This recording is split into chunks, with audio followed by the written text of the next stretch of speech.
This time last year we had an idea. We wanted to give football back to the fans. With one founding owner, a small group of volunteers and a motivated coaching staff, we went about building a team that could compete. 1 year on, we have over 5,000 owners from around the world, 35 countries represented in the ownership group. Best of luck to the boys. Let's go! Come on, you Braves. Good luck. Come on, you Braves. Have a great year and know that you always have our support. Go Braves! We have raised over $1 million and we are about to embark on an incredible journey, the likes of which have never been seen before in Scottish football. It's exciting, but it comes with responsibility. With responsibility comes pressure, but pressure, as they say, is a privilege. And together we get power. So let's go.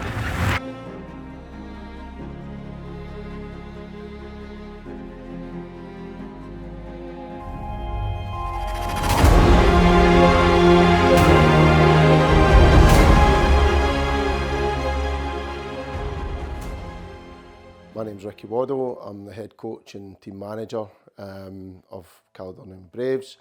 I've been in the job as Cali Braves since it started in 2019. I feel like I'm in a very privileged position. I'm very grateful to be in this position of being the founding owner of a football club, but a football club that's unique and special. It's particularly nice. But yeah, I mean, it's amazing, but it's the power of internet today, the power of social media, the power of content.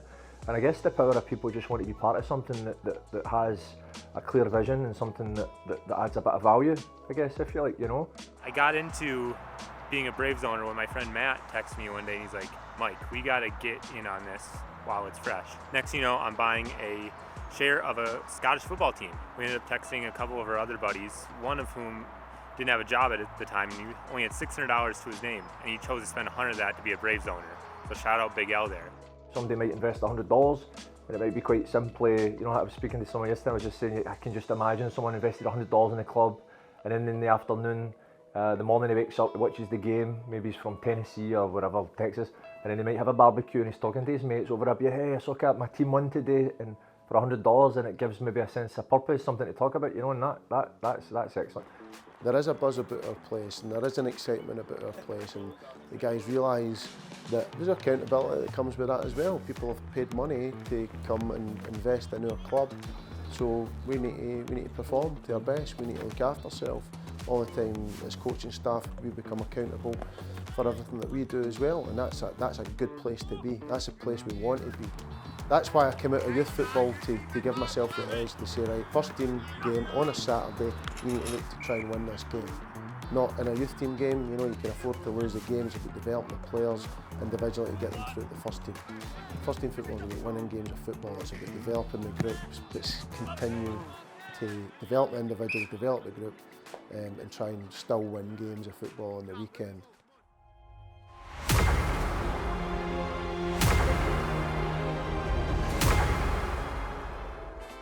That in behind him. Plays it into Lennon Walker. One-on-one with the goalkeeper. Can he get the shot? Great goal. Oh, that is lovely from Lennon Walker. Gliding through the part there to Zach Butterworth on the right. He's going to chop inside, back out again. Draws across the box. Drops Conor McLaren.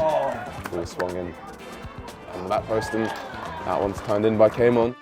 Sort of mix up the formation if he needed, and just Shamo with it. Yeah, delighted to see him back playing once again. Cammy Bredner gets the ball across. Ross McNeil is on the score sheet. And there's McNeil's goal. I mean, Ricky and I have worked together. I think Ricky's the longest serving manager in the league. I think 10 years maybe. But Ricky's a really good guy, really great coach, fantastic coach. Probably one of the best coaches, I would say. My opinion is that in Scotland, if I'm being honest, particularly with that age group between maybe like young players 18 to maybe 25-year-olds. The only UEFA Pro coach in the league, out with Celtic and Hearts. And he just is a guy, I think, not only is he very competent, but he's very passionate about the club. And as much as I'm the founding owner, if it's anybody else's club, it's Ricky Waddle's, just because he's put his life, the last 10 years of his life into the success of the club.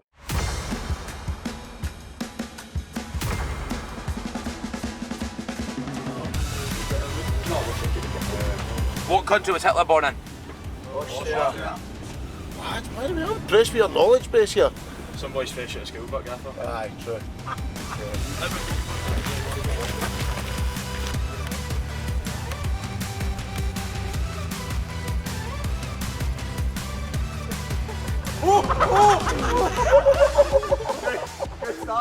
asking Chris for the last 3 years, and he was probably right at the time. It probably wasn't the right time to do things, you know, for every reason. But I think the main thing is, going back to what you said, but we got the kind of business done early. I managed to sign the players that I wanted early on, which allowed us to go into pre-season for the first time, having pretty much a full squad. 28, well, it's 22 players now, 23 at the time. To say, right, okay, let's plan this pre-season. I'd planned the games round about, and I'd left that weekend open, and I said, look, if we can get all the players that we want early enough, because there's no point in doing it with half of us. I want to go up to Avonmore, and I knew a girl who was working up there at Glenmore Lodge, and she said, look, we can do some abseiling with the guys, or we can do some different things, and it was just a really, really good 2 days. I really enjoyed everybody's company, and just watching them, you know, enjoy each other's company was like a joy for me to do that. And the backdrop of it is to try and create, you know, team spirit and all that, but you need to have the right characters in it in the first place to allow that to happen.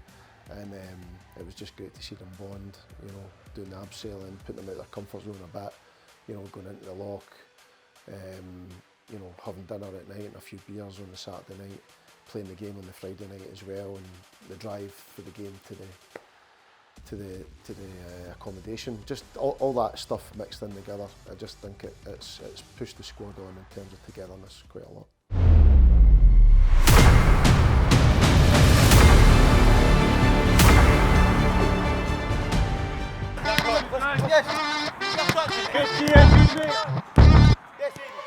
Hi guys, Ross McNeil here. Wee bit of an intro to me, I suppose. Been here kind of 5 years at the club. I had a year away, but come back and this is year 3 again in the original 2 years. Pre-season been really good. New signings have bedded in really well. It's been tough, but enjoyable at the same time. And yeah, boys are looking forward to today, to the season starting and kicking on. People going about Caledonian Braves not having any fans. We do have fans. We definitely do. I mean, and also, like, you've got to start somewhere. Well, I think we're the youngest club still, or there's maybe 1 or 2 younger clubs now. But you know, you've got to start somewhere. Like the best teams in the world started somewhere. You know. Albeit 120 years ago, so we're starting now in 2019 and into where we're at now. Let's go. I'm going to see an outswing ball coming from Cammy Bredden now. The goalkeeper to the back post, and Ross McNeil scores! Manny picks up the ball out of the box here, it's going to drop to line. Walker's going to hit it. First time, and it's in! Wait.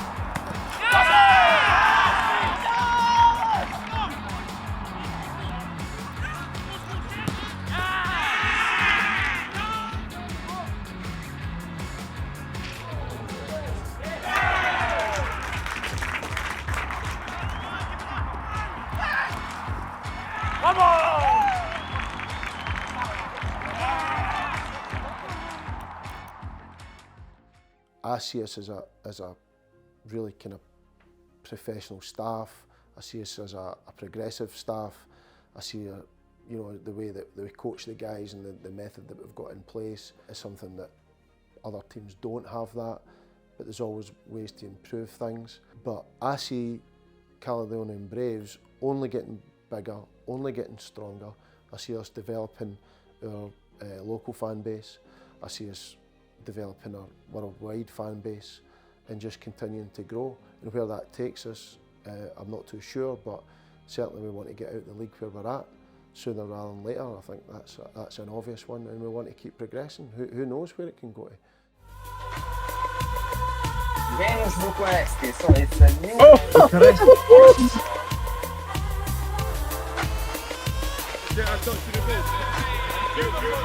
Oh!